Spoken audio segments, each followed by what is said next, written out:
عظیم الصلاۃ والسلام علیک یا رسول اللہ وعلی آلک و اصحابک یا سیدی یا حبیب اللہ۔ حمد و ثنا کے بعد عزت و تکریم کے لائق تشریف فرما معزز حاضرین، السلام علیکم ورحمۃ اللہ۔ چند باتیں آپ کے گوش گزار کر کے گفتگو سمیٹ لوں گا۔ دعا ہے اللہ حق بیان کرنے کی توفیق عطا فرمائے، قابل عمل باتوں پر ہم سب کو عمل کر کے زندگی کی راہوں کو درست کرنے کی توفیق عطا فرمائے۔ ساگر صدیقی بارگاہ خیر الانام میں ہدیہ عقیدت پیش کرتا ہے۔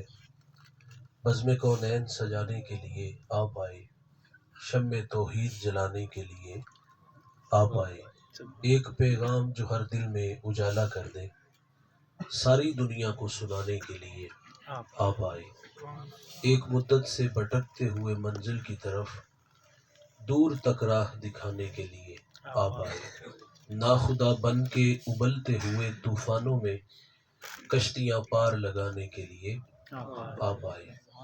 آپ آئے تو ہر طرف اجالے انوار کرم کی برکھا برسی تھی۔ ہم حضور کی آمد سے پہلے کے حالات پڑھتے ہیں۔ حضرت عیسیٰ علیہ السلام کے بعد 571 سال کا ایک طویل زمانہ بیت چکا تھا۔ حضرت انسان اپنے خالق و مالک کو بھول چکا تھا، اخلاقی قدریں زوال پذیر تھیں۔ سید سلیم گیلانی فرماتے ہیں، زیست یخ بستہ تھی تاریک نہا خانوں میں، ایک کرن ٹوٹی اجالا ہوا ایوانوں میں، زہر آلود فضائیں تھی نمو سے یاری، آپ آئے تو بہار آ گئی ویرانوں میں، کس نے اللہ سے ٹوٹا ہوا رشتہ جوڑا، ان سا محسن نہ فرشتوں میں نہ انسانوں میں۔ پوری دنیا میں اندھیرے تھے، آقا تشریف لاتے ہیں اور مکہ کے گھٹا ٹوپ اندھیروں میں توحید کا چراغ جلا دیتے ہیں۔ پھر اتنے اجالے انوار اترتے ہیں کہ جو لوگ در در پہ دھکے کھا رہے تھے، آقا کی صدائے دل نواز نے انہیں کھینچ کے ایک خدا کے آگے جھکنا سکھا دیا۔ میرے نبی کار نبوت کی ذمہ داریاں سر انجام دینے کے لیے میدان عمل میں ہیں۔ قولوا لا الہ الا اللہ تفلحوا کی صدا جزیرہ عرب میں گونج اٹھتی ہے۔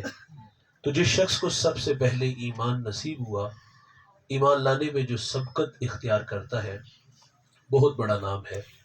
وہ اس امت کا پہلا صوفی بھی ہے، صحابی بھی ہے، وہ راست رو بھی ہے، وہ راست گو بھی ہے، وہ معاملات دنیا کو سلجھانے کا ڈب اور سلیقہ بھی جانتا ہے۔ میرے نبی نے اس جوان کی تعریف کی، فرمایا میں نے جس کو بھی دین دیا اس نے تعمل سے تردد سے کام لیا، لیکن فرمایا ابو بکر وہ جوان ہے، میں نے دین دیا اس نے جولی میں ڈال لیا۔ حضور آتے ہیں تو ہر طرف اجالے انوار کرم کی برکھا برستی ہے۔ آپ پڑھ کے دیکھ لیجئے گا عرب معاشرے کو، تقدس معاب رشتے جو انسان کی انتہائی دل کے قریب رشتے ہیں، ان کے ساتھ اس معاشرے کے رویے کتنے تلخ تھے۔ ماں، بہن، بیٹی اور اس کے نکاح میں آنے والی اس کی بیوی، یہ اتنے محبوب رشتے اور ان کے ساتھ ان کے رویے کتنے تلخ تھے۔ آئیے میں سناتا چلوں، اور حضور آئے تو پھر ان رشتوں کو میرے نبی نے جو قدریں عطا فرمائی اس پہ بات کر کے میں تھوڑی دیر میں گفتگو سمیٹ لوں گا۔ بیٹی بڑا پیارا رشتہ ہے، بیٹی کو رحمت کہا گیا، بیٹی کو جگر کا ٹکڑا کہا گیا، لیکن ہم نے عرب معاشرے کو پڑھا، وہ بیٹی کو منحوس سمجھتے تھے۔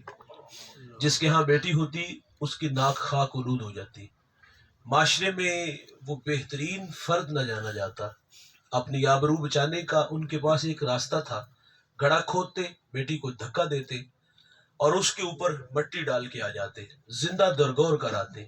یہ باپ اتنا شفاف تھا کہ اپنے ہاتھوں سے گڑھا کھود کے اپنی ہی بیٹی کو دھکا دے کے اس میں چھوڑ آتا تھا۔ سنن دارمی کا حوالہ ہے، ایک صحابی ایمان لانے کے بعد حضور کی خدمت میں حاضر ہے اور عرض کرتے، آقا میں نے زمانہ جاہلیت میں اپنی بیٹی کو پانی کے کنویں میں ڈبو کے مارا ہے۔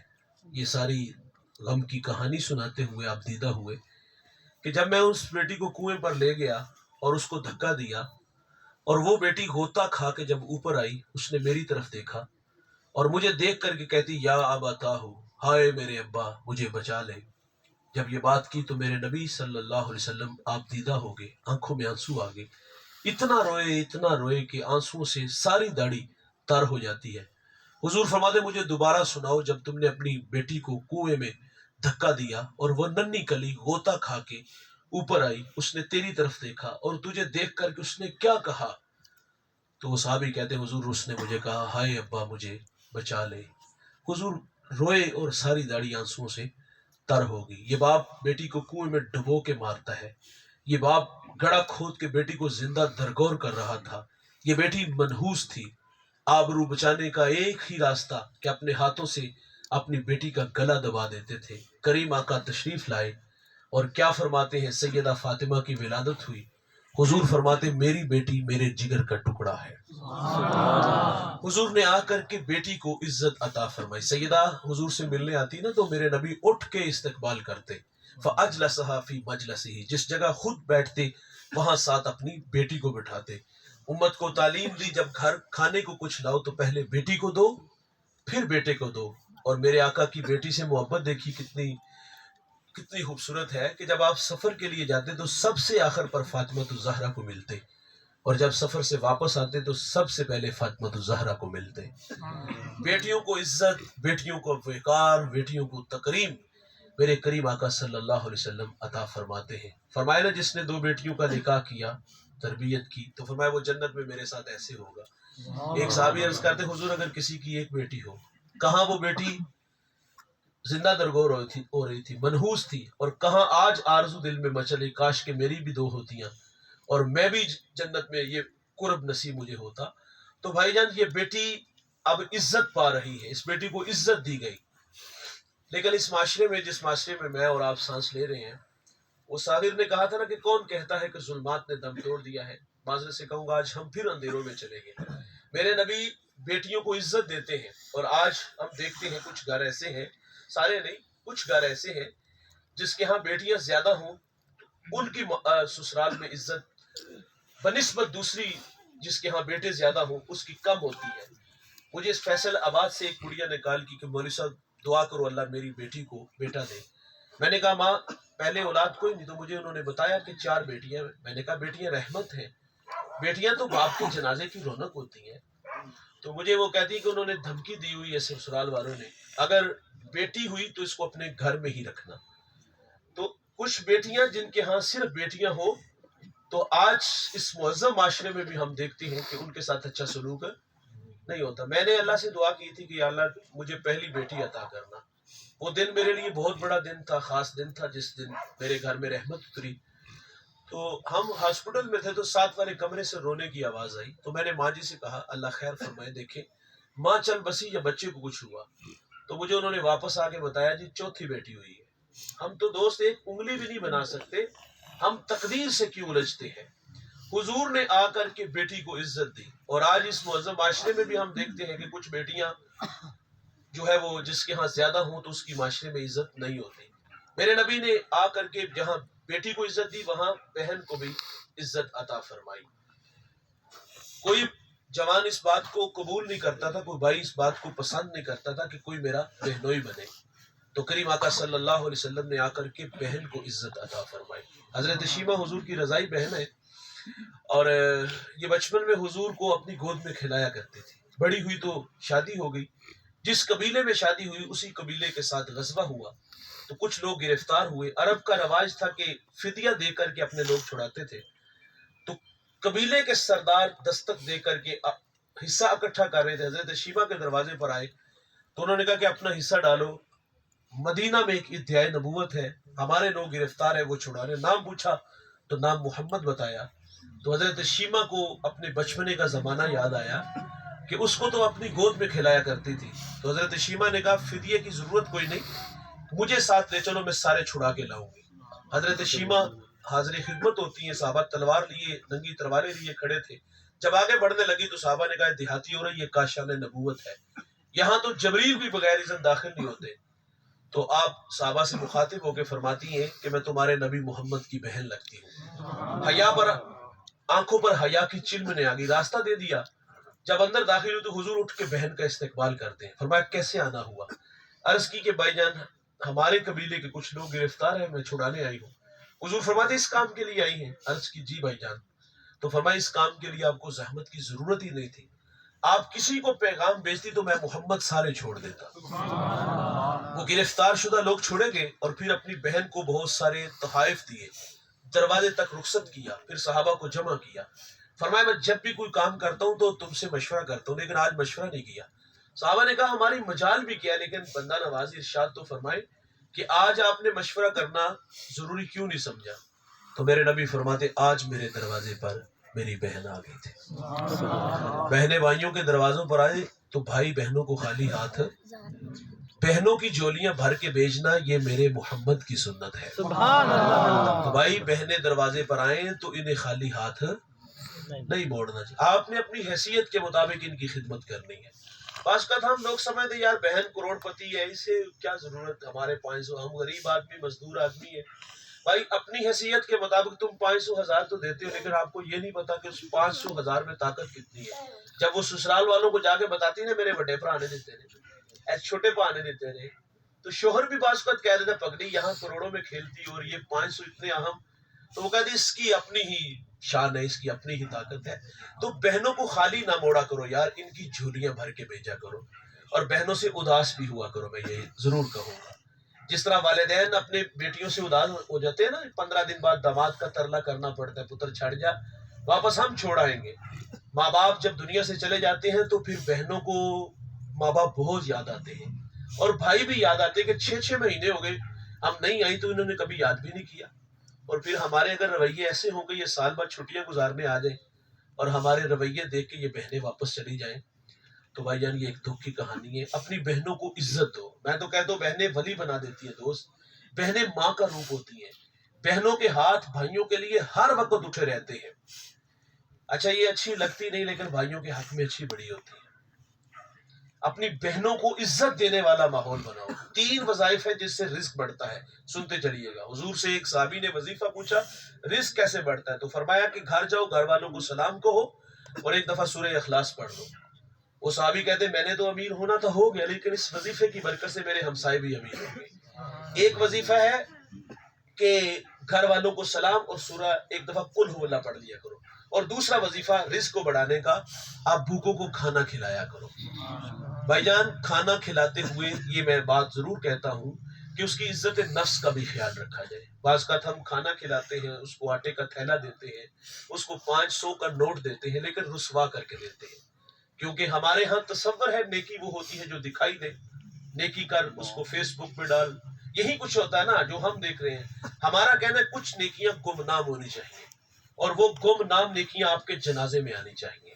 اگر آپ کے پاس کوئی 200-400 نیکی اگر اس طرح کی ہوگی نا، اور آپ کے جنازے میں کھڑی ہو اور چیخیں آسمان کو چھوئیں، اور وہاں شور مچے کہ یہ ہمیں کھانا بھی دیتا تھا، یہ میرے بچوں کو یونیفارم بھی لے کے دیتا تھا، یہ ہمارے گھر میں راشن بھی ڈالتا تھا، تو بھائی جان وہ نیکیاں آپ کو جنت میں لے جائیں گی۔ لیکن اگر دکھلاوے والا عمل ہوا، کھانا بھی کھلایا اور ذلیل کر کے کھلایا، میں صادقہ بعد ایک جگہ حاضر ہوا، یہ بالکل پنجاب کا آخری شہر ہے، تو وہاں ایک سردار سے میری ملاقات ہوئی، چائے پہ ہم بیٹھے ہوئے تھے، وہ کہتا ہے میرے دسترخوان پہ روزانہ 200-250 لوگ کھانا کھاتے ہیں۔ وہ کہتا ہے ایک دن میں وہاں گیا تو میں نے دیکھا اس صفوں میں میرا ایک کلاس فیلو بھی تھا، میرا جماعتی بھی بیٹھا تھا۔ یہ بات سناتے ہوئے کہتا ہے جب اس نے مجھے دیکھا تو اس نے نظریں جھکا لی۔ یقیناً وہ زمانہ یاد آیا ہوگا کہ کبھی ایک پھٹی پہ بیٹھ کے پڑھتے تھے، آج میں غربت کی لکیر پہ اور اس کی معیشت آسمان کو چھو رہی ہے۔ اچھا وہ سردار یہ بات کرتے ہو نا، جب اس نے کہا کہ میری طرف اس نے دیکھا اور نظریں جھکا لی، یہ بات کرتے ہوئے اس کی آنکھوں میں آنسو آ گئے۔ وہ کہتا وہ مجھے دیکھ کے نظریں جھکا لیتا ہے، تو مجھے موقع ملا، میں نے کہا سیٹھ صاحب کچھ دسترخوان یار ایسے بھی بچھاؤ کہ جس میں اللہ کے علاوہ کسی اور کو پتہ نہ ہو۔ ہر بندہ اس دسترخوان پہ نہیں بیٹھتا، آگے ہاتھ پھیلانا تو ہی نے جستجو سمجھتا ہے۔ کچھ دسترخوان تو ایسے ہو یار جو گم نام ہو، اور ہم کہتے ہیں یہ گم نام دسترخوان پہ بیٹھنے والے لوگ جنازے میں آنے چاہیے، اور جنازے میں آ کے دہائی مچے کہ یہ ہماری خدمت کرتا تھا۔ لوگ پریشان حیران ہو کہ یار فیس بک پہ تو اشتہار نہیں دیکھا، یہ بندہ کہاں سے آ گیا؟ تو بھائی یہ جنت میں لے جانے والے عمل ہیں۔ واصف علی واصف نے ادارہ بنایا، خسارے میں بظاہر جانے لگا، بظاہر وہ کسی کو کتابیں فری دے رہے ہیں، کسی کو یونیفارم فری دے رہے ہیں، کسی کی فیس معاف کر رہے ہیں۔ تو ٹیم میں سے کسی نے کہہ دیا کہ حضرت اس طرح تو نہیں چلے گا۔ فرماتے یار اصل کہانی یہ ہے کہ میں تو اپنے جنازے کے لیے بندے اکٹھے کر رہا ہوں۔ ہم کہتے یار ہمارا کہنا ہے کچھ جنازے کے لیے لوگ ضرور جمع کرو، تو دوسرا وظیفہ ہے آپ بھوکوں کو کھانا کھلایا کرو. اللہ نے آپ کو وسعت دی ہے تو روزانہ کھلاؤ. اگر وسعت نہیں تو ہفتے میں ایک دفعہ کھلا دیا کرو, مہینے میں ایک دفعہ کھلا دیا کرو. کھانا کھلانے سے بھی رزق بڑھتا ہے. اور تیسرا وظیفہ صوفیاء لکھتے ہیں کہ جو اپنی بہنوں کی خدمت کرتے ہیں نا, اللہ ان کے رزق میں بھی برکت ڈال دیتا ہے. لیکن بہنوں کے ساتھ جو رویے ہم نے دیکھے ہیں, اکثر دیکھے ہیں, کہ بچوں کے دل میں پھپھو کی محبت نہیں ہوتی, خالہ کی ضرور ہوتی ہے. یہ سکھانی ہم نے تھی, کیونکہ ہم نے تو نفرت سکھائی نا. ہم تو کہتے کہ میرے جنازے تھے, دھکے مار کے کرو کٹ دیں. صرف اس کا جرم یہ ہے کہ اس نے اپنے حساب سے مانگ لیا ہے. یہی غلطی ہے کہ اس نے آپ سے اپنا حق مانگا ہے تو اس کو دھکے دے کے نکال دیا گیا. آپ تو بھائی خود جناب 1 انچ پہ لڑے اور ایک دوسرے کا گلا کاٹ دیا. بہن نے حق, پہلی بات تو بہن لیتی نہیں نا ہمارے معاشرے میں نا, اسے بھائی سے زیادہ عزیز کچھ بھی نہیں ہوتا. مجھے ایک صاحب نے کال کی, وہ کہتا بہن تحفہ دے تو لے لینا چاہیے, میں نے دینا بھی چاہیے. تحفہ دینے سے تو محبت بڑھتی ہے. کتاب تحفہ ہے, کپڑوں کا جوڑا تحفہ دیا, اس نے اپنے حصے کی زمین دی ہے, بھائی خوشی سے ساری زمین لے گیا. اور اگر بہن حق مانگ لے تو بھائی جناب نفرت کا درس دیتا ہے. تو میرے نبی نے آ کر کے بہن کو عزت دی. صحابہ کو کہا میں جب بھی کوئی کام کرتا ہوں مشورہ کرتا ہوں, لیکن آج مشورہ اس لیے نہیں کیا کہ میرے دروازے پر میری بہن آ گئی تھی. کریم آقا صلی اللہ علیہ وسلم نے جہاں بیٹی بہن کو عزت دی, وہاں ماں کو بھی عزت عطا فرمائی. یہ ماں ترکے میں بٹ رہی تھی, یہ ماں منڈیوں میں بک رہی تھی, اور میرے نبی جنت کو کھینچ کے ماں کے قدموں تلے رکھ دیتے ہیں.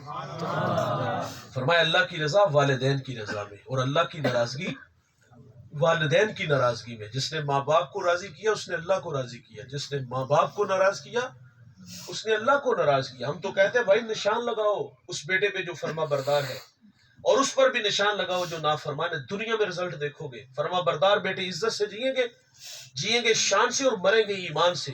اور جو نلائق ہوں گے وہ دنیا میں بھی ذلیل ہوں گے, اور جب داور محشر کے سامنے جو ہے وہ کتاب کے قیامت کے منصف کے سامنے پیش ہوں گے تو سر پر عزت کی دستار نہیں بلکہ ذلت اور رسوائی کا سامنا کرنا پڑے گا. ہم کہتے ہیں عزت سے جینا ہے تو ان بوڑھوں کی عزت کرو, اگر یہ روٹ کے چلے گے تو عرش کا رحمان ہم سے ناراض ہو جائے گا. میرے نبی نے آ کر کے ماں باپ کو عزت عطا فرمائی. آپ نے وہ بڑا معروف واقعہ علماء سے سنا, اتنا خوبصورت واقعہ, میں نے اس کو 1000 بار بیان کیا. ایک عجیب لطف اور حظ نصیب ہوتا ہے. موسیٰ علیہ السلام نے ایک دن اللہ سے کہا یا اللہ جنت میں میرا ہمسایہ کون ہوگا؟ فرمایا فلاں کسائی. آپ اس کا عمل ڈھونڈنے کے لیے اس کی دکان پہ آئے. اسے اپنے بارے میں بھی نہیں بتایا کہ میں اللہ کا نبی موسیٰ علیہ السلام ہوں. اس کے مہمان بن کے اس کی دکان پہ آئے, اور دکان سے اس کے گھر تک آئے. جب گھر میں داخل ہوئے تو ایسا نہیں ہوا نظریں چرا کے پیچھے حجرے میں چلا گیا ہو, جس طرح ہمارے رویے ہم بوتل بھر کر چھپا کے لے جاتے ہیں. میں یہ نہیں کہتا کہ آپ بیوی کی خدمت نہ کرو, ضرور کرو. آپ کی خاطر ماں باپ بہن بھائی سہیلیاں چھوڑ کے آتی ہے, اس کی خدمت آپ کے کندھوں پہ ہے. لیکن میرا کہنا ہے بھائی جنہوں نے پالا پوسا جوان کیا, ہمیں یہاں تک لا کے کھڑا کیا, انتہائی معذرت سے دوست, ان سے 100 روپے چھپا کے لے جاتے ہوئے میں شرم نہیں آتی؟ اس کی اوقات ہی کیا ہے. خیر موسیٰ علیہ السلام فرماتے جب گھر میں داخل ہوئی تو میں نے کیا دیکھا, ایک چارپائی پہ بڑھیا ہے, اور وہ نحیف سی بڑھیا. اس نے سب سے پہلا کام یہ کیا, لکڑیاں جمع کی, آگ جلائی, اس پہ ہنڈیاں رکھی, اور اپنے ہاتھوں سے کھانا بنایا. جب کھانا پک گیا تو چارپائی پہ وہ بڑھیا تھی, نوالے توڑ توڑ کے اس کے منہ میں رکھے. جب اس بوڑھی ماں نے کھانا کھا لیا تو وہ بڑبڑانے لگی, کچھ کہنے لگی. موسیٰ علیہ السلام فرماتے یہ کون ہے؟ کہا یہ ماں جی ہے. کہا یار یہ کچھ کہہ رہی ہیں. زیر لب مسکرا کے کہتا ماں کہتی ہے اللہ جنت میں تمہیں موسیٰ علیہ السلام کا پڑوس عطا فرمائے. تعجب سے کہتا ہے بھائی آپ ہی بتاؤ نا, کہاں اللہ کے نبی موسیٰ علیہ السلام اور کہاں میں. تعجب دیکھیے, طبیعتوں میں نشہ پیدا ہو جاتا ہے. موسیٰ علیہ السلام فرماتے میں تیرے سامنے کھڑا ہوں, اور جوانوں خدمت نبی سے ملا دیتی ہے. تو میرے نبی نے ماں کو عزت عطا فرمائی. اس معاشرے میں جہاں بہن بیٹی ماں کی عزت نہیں تھی تو بیوی کا کیا حال ہوا ہوگا. بیوی کو پاؤں کا جوتا خیال کیا جاتا تھا. یہ آپ کا اپنا ہمسایہ ملک ہندوستان جس کے پڑوس میں آپ رہتے ہیں, اور اس کی شرارتوں سے بھی اللہ آپ کو محفوظ رکھے. تو آپ تاریخ پڑھ کے دیکھ لیں ان کی. شوہر دنیا سے جاتا ہے, جس آگ میں وہ جلتا ہے عورت کو کہانی سناتے کہ اس آگ میں جلو گی تو وفا کی کہانی مکمل ہوگی. اس کو شراب پلاتے, اس کو جذبات دیتے. مرنے کو کس کا جی چاہتا ہے؟ اگر وہ یہ کام نہ کرتے تو اس کے ساتھ سلوک کیا کرتے؟ وہ اس کے سر کے بال اتارتے, اس کی جھولی میں مینگنی ڈالتے, اسے بند کمرے میں ڈال دیتے. وہ دوسری شادی کرنے کا بھی حق نہیں رکھتی تھی. اور کریم آقا صلی اللہ علیہ وسلم نے آ کے بیوی کو عزت عطا فرمائی. سیدہ عائشہ رضی اللہ تعالیٰ عنہ پانی نوش فرما رہی، حضور فرماتے اس میں کچھ بچا لینا. انہوں نے بچا لیا. فرمایا اب یہ بتائیں کہ آپ نے کہاں ہونٹ رکھ کے پانی پیا؟ عرض کیا حضور یہاں ہونٹ رکھ کے میرے محمد وہی لب رکھ کے پانی پیتے. سیدہ خدیجہ رضی اللہ تعالیٰ عنہا نے فاطمہ الزہرا سے فرمایا بیٹا جاؤ ابو سے کہو وہی کے وقت جو چادر آپ کے کندھوں پہ ہوتی تھی وہ مجھے عطا کر دے. آپ نے آ کے عرض کیا کہ امی جان چادر مانگ رہی ہے. تو حضور فرماتے جب پوچھو چادر کرنی کیا ہے، اور حضور بھی تشریف لے آتے. فرمایا خدیجہ خیریت، چادر کیا کرنی ہے؟ عرض کی حضور بطور برکت کفن کے لیے ساتھ لے جانا چاہتی ہوں. میرے نبی فرماتے آپ چادر مانگ رہی ہو، اگر میں محمد سے میرے جسم کی جلد بھی مانگتی تو میں تمہیں وہ بھی اتار کے دوں. میرے نبی بیوی کو عزت عطا فرما دی. یہ عورت کو پاؤں کا جوتا خیال کرتے تھے. اور پھر سنیے گا دوست، حضور کے جو تربیت یافتہ تھے جنہوں نے حضور سے دین سیکھا، انہوں نے پھر اس کو اپنی 6 فٹ کے قد پر بھی نافذ کیا. ہم تو نام کے صرف مسلمان ہیں نا، کام کے تو رہے نہیں. انہوں نے دین سیکھا اور دین سیکھ کر کے اس کو اپنے گھر میں بھی نافذ کیا تھا. عورت کو عزت دینے پر ایک بڑی خوبصورت بات مجھے یاد آئی. طلحہ بن عبید اللہ، یہ اشرا مبشرہ میں سے ہے. آپ کی زوجہ کا میں نے بیان پڑھا، اتنا دل کو لگا. وہ کہتی میرے شوہر کی 6 اچھی عادتیں، 6 خوبیاں ہیں جو مجھے متاثر کر گئی. یہ 6 خوبیاں میں اور آپ دیکھیں گے بحیثیت شوہر کیا ہمارے اندر ہے، اور یہ ہر شخص کے اندر ہونی چاہیے جو شادی شدہ ہے. تو فرماتی میرے شوہر کی 6 عادتیں اچھی ہیں، خوبیاں ہیں. پہلی خوبی کیا ہے؟ آپ فرماتی یہ مسکراتے آتے ہیں اور مسکراتے جاتے ہیں. یہ 2 خوبیاں ہیں. آتے بھی مسکراتے گھر، جاتے بھی تو مسکراتے. معذرت سے کہوں گا ہمارے رویے ایسے ہیں، ہم گالیاں دیتے آتے اور گالیاں دیتے ہی جاتے ہیں. ہم دکان میں ہیں، ہم فیکٹری میں ہیں، ہم کارخانے میں ہیں، 8 گھنٹے کے بعد گھر آئے اور بھائی گاہک جس سے آپ نے نفع لیا 2 4 500 روپے کا، کسی کو بوتل پلا رہے، کسی کا سامان اٹھا کے گاڑی تک چھوڑا ہے، سرے راہ ملنے والوں سے آپ اچھے رویے اختیار کر رہے ہو. گلی محلے میں آپ کو لوگ اچھے لفظوں سے یاد کرتے ہیں. بھائی جان کسی کو اگر دیکھنا ہو نا کتنا اچھا ہے، اس کی نجی زندگی دیکھو، اسے گھر میں دیکھو وہ اپنے اہل خانہ کے ساتھ اس کے رویے کیسے ہیں. باہر تو لوگ وہ میاں صاحب کہتے ہیں لوگ کی منو منہ آتے خول چڑھا کے مل دے. باہر تو لوگ مصنوعی اخلاق دکھاتے ہیں. میرا کہنا ہے بھائی آپ 8 گھنٹے دکان پہ فیکٹری میں کھڑے ہو، وہاں اچھے اخلاق دکھاتے ہو، تو جو صبح سے شام تک ہمارے بچوں کی، ہمارے گھر والوں کی، ہمارے بوڑھے ماں باپ کی خدمت کرتی ہے، ہماری خدمت میں لگی ہے، تو ہماری راہوں میں بھی بیٹھی، انتظار میں بیٹھی، کیا گھر میں آ کے مسکرایا نہیں جاتا؟ کیا گھر سے رخصت ہوتے ہوئے مسکرایا نہیں جاتا؟ فرماتی شوہر کی اچھی عادت یہ ہے آتے بھی مسکراتے جاتے بھی مسکراتے. تیسری اچھی عادت فرماتی کبھی یہ خرچ دینے میں بخل نہیں کرتے. یعنی کشادگی ہے طبیعت میں. بعض لوگوں کے مزاج بڑے عجیب ہوتے ہیں. دوستوں میں ہو نا باہر تو 10,000 کا کھانا کھا لیں گے، مری 2 لاکھ اڑائیں گے، لیکن گھر میں 500 روپے دیا اس کا بھی حساب لیا. اور بعض تو ایسے نلائق ہم نے دیکھے، وہ کہتے تو پیچھے چھوڑ آتی ہے، جس نے پال پوس کے پڑھا لکھا کے بیٹی دے دی، جگر کا ٹکڑا دے دیا، وہ ہمارے 500 روپے کے بھوکے. بعض گھروں میں اس طرح کی باتیں ہوتی ہیں، لوگ ہمارے پاس مسائل لاتے ہیں اور سر پکڑ کے بیٹھ جاتے ہیں یار وہ 500 روپیہ کیا کریں گے اس 500 کا، تو ہم 500 کا بھی حساب لیتے ہیں. اور چوتھی اچھی عادت فرماتی میرے شوہر کی یہ ہے کہ کبھی خرچ مانگنے کی ضرورت بھی نہیں پڑی. دیکھیے جس طرح بیٹا اب والدین بوڑھے ہوں تو ان کا سارے پیری ہوتا ہے، بڑھاپے کا سہارا ہوتا ہے، اور یہ بیٹے کی ذمہ داری اپنے بوڑھے ماں باپ کی خدمت کرے. جہاں بوڑھے ماں باپ کی خدمت اس کے کندھوں پہ ہے، اسی طرح اس کے نکاح میں آنے والی اس کی بیوی، اس کی بھی خدمت اس کے کندھوں پہ ہے. ناراض نہ ہوئیے گا میرے اس بات سے، اگر کسی کو اختلاف ہو تو وہ اختلاف کر بھی سکتا ہے. نہ بندہ گناہگار ہوتا ہے، نہ بندہ مجرم ہوتا ہے. میاں بیوی کا رشتہ جو ہوتا ہے نا وہ یہ بے تکلف ہوتا ہے. شوہر سے بیوی خرچ مانگنے میں جھجک محسوس نہیں کرتی، اور دینا تو اتنا ہے بھائی جتنی آپ کی حیثیت ہے، اس سے بڑھ کر تو ہو نہیں سکتا. لیکن اگر یہ ڈیوٹی آپ کسی اور کی لگائیں گے تو پھر دیواریں کھڑی ہوں گی، نفرت کی دیواریں کھڑی ہوگی. یہ شوہر کا حق ہے کہ وہ اپنی بیوی کو خرچ خود دے اور خرچ دینے میں بخل نہ کرے. اور 5ویں اچھی عادت فرماتی میرے شوہر کی یہ ہے کہ اگر میں ان کا کوئی کام کر دیتی ہوں تو یہ میرا شکریہ بھی ادا کرتے ہیں. کھانا پیش کرتی ہوں، کپڑے دھو کے دے دیتی ہوں، میں مثال سے عرض کر رہا ہوں، تو فرماتی ہے یہ میرا شکریہ بھی ادا کرتے ہیں. کیا ہم نے کبھی شکریہ ادا کیا؟ وہ پیر صاحب مرید کے گھر گئے نا، کھانا اچھا بنایا تھا گھر والی نے، تو کہا ذرا اپنی بیوی کو بلاؤ. کہا بیٹا آپ نے کھانا بڑا اچھا بنایا، تعریف کی نا. تو وہ آپ دیدہ ہو گئی، آنکھوں میں آنسو تھے. کہا بیٹا آپ نے تو مجھے شرمندہ کر دیا. کہا حضرت آپ کی بات پہ رونا نہیں آیا، آپ کے مرید پہ رونا آیا ہے. کہا کیا ہوا بیٹے؟ کہا جب سے اس کے نکاح میں آئی ہوں اس نے کبھی نہیں کہا تو نے کھانا بڑا اچھا بنایا. انسانی فطرت ہے دوست، وہ حوصلہ افزائی کا محتاج ہوتا ہے. میرے نبی گھر تشریف لاتے ہیں، کھانا پوچھا کہ گھر میں کھانے کو کچھ ہے؟ تو عرض کیا حضور سالن نہیں، روٹی سرکہ ہے. فرمایا لے آؤ.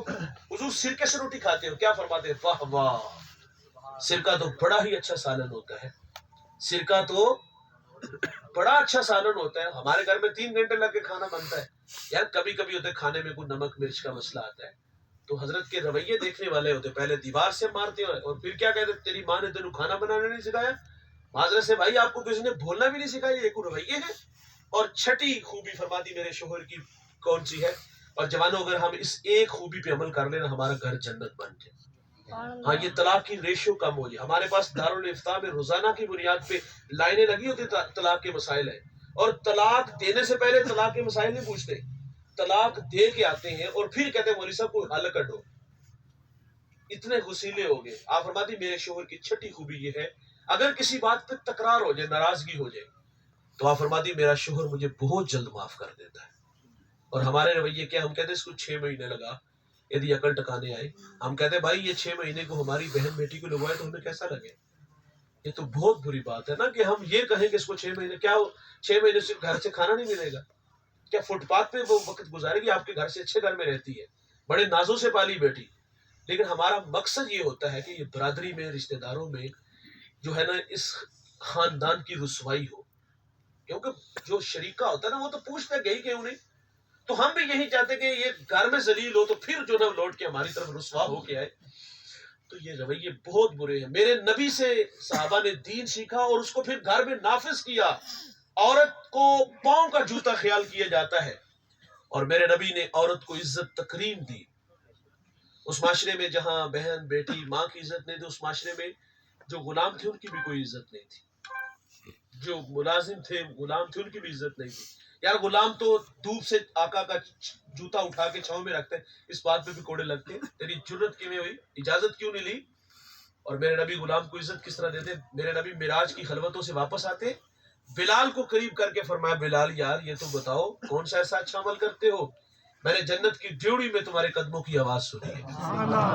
بلال زمین سے اٹھ کے عرش پہ نہیں پہنچ گیا، اس ایک جملے نے غلامی کی ساری تھکن اتارنے دی ہوگی. غلاموں کو عزت عطا فرمائی. اس معاشرے میں یتیموں کا کیا حال تھا؟